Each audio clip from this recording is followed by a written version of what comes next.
Salam sejahtera Ibu Bapak Saudara yang dikasihi dan mengasihi Tuhan. Berjumpa kembali di dalam Sapaan Gembala GKI. Perkenalkan, nama saya Ripka Oktavia. Saat ini saya sedang menjalani tahap perkenalan di GKI Citraland, Surabaya. Sebelum kita merenungkan sabda Tuhan, mari kita berdoa. Tuhan Sang Pemilik kehidupan kami, di dalam hidup ini kami siap dituntun dan ditolong oleh pertolongan Tuhan.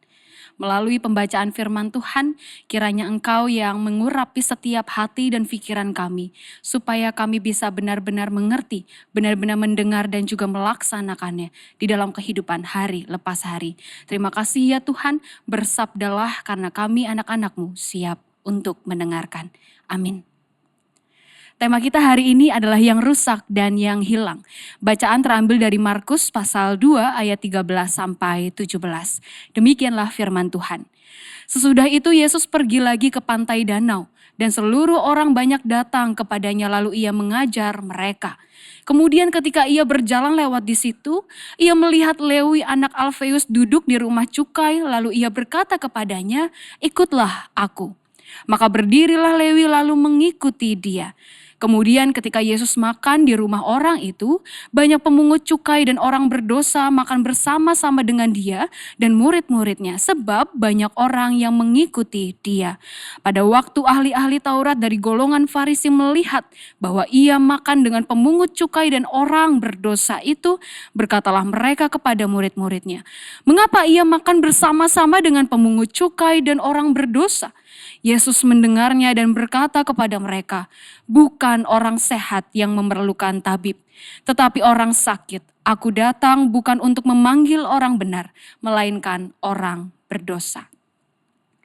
Ibu bapak saudara, di Jepang ada filosofi kintsugi yang berawal dari seni tradisional asal Jepang bernama kintsugi, yaitu teknik merangkai kembali keramik yang pecah dengan menggunakan campuran pernis bubuk emas sehingga menciptakan sebuah karya seni dengan nilai yang baru. Di dalam filosofi kintsugi, manusia diibaratkan sebagai keramik yang pecah karena merasa dirinya hancur akibat mengalami kegagalan. Kepingan keramik yang pecah itulah yang membuat seringkali kita merasa incomplete, tidak lengkap, tidak lagi berharga. Apa yang kerap kali membuat kita hancur, pecah menjadi kepingan-kepingan, trauma masa lalu, kegagalan, kehilangan, masalah datang bertubi-tubi, kesepian, malu karena dihakimi atau pernah sesat dan salah jalan. Ini adalah titik di mana yang kita rasakan adalah segala perasaan negatif, tidak bisa tidur, overthinking, kehilangan energi dan motivasi.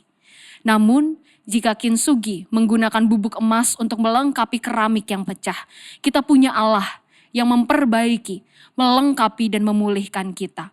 Apa yang kita butuhkan bukanlah menyalahkan, melainkan sebuah penyembuhan.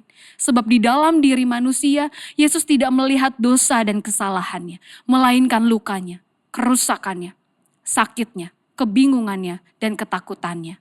Markus 2 ayat 17, bukan orang sehat yang memerlukan tabib, tetapi orang yang sakit. Aku datang bukan untuk memanggil orang benar, melainkan orang berdosa. Pemungut cukai kerap kali diberi stigma, stereotip, cap jelek dan diskriminasi sebagai pendosa dan pengkhianat bangsa. Mereka dibenci dan dikucilkan oleh masyarakat, tidak layak untuk dirangkul bahkan didekati sekalipun. Namun justru kepada merekalah Yesus datang ke dunia, bagian terpinggirkan, tidak berdaya secara fisik, mental, spiritual, takut dan malu karena berdosa.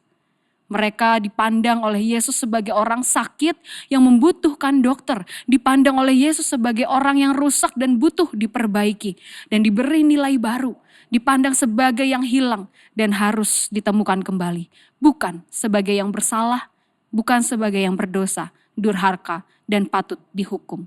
Dengan demikian ibu bapak saudara, Yesus tidak pernah berpikir ulang untuk memanggil, merangkul dan memulihkan kita. Bisa jadi kita punya masa lalu yang tidak baik, tetapi ingat bersama Tuhan, kita mempunyai masa depan, kita dilayakan dan menjadi berharga. Amin. Mari kita berdoa. Ya Tuhan, terima kasih jika Engkau hadir, memulihkan, merangkul setiap luka, setiap rasa takut, setiap rasa khawatir yang bersemayam di dalam hati dan diri kami. Sekarang ya Tuhan, kami siap membuka lembaran baru. Kami siap menjadi anak-anak Tuhan, mempersaksikan bagaimana Tuhan sungguh baik di dalam kehidupan kami. Jika sebentar kami akan melanjutkan kegiatan kami, kiranya Engkau yang akan menjaga dan menyertai kami. Terima kasih ya Tuhan, di dalam nama Bapa, Putra, dan Roh Kudus kami telah berdoa dan mengucap syukur. Amin.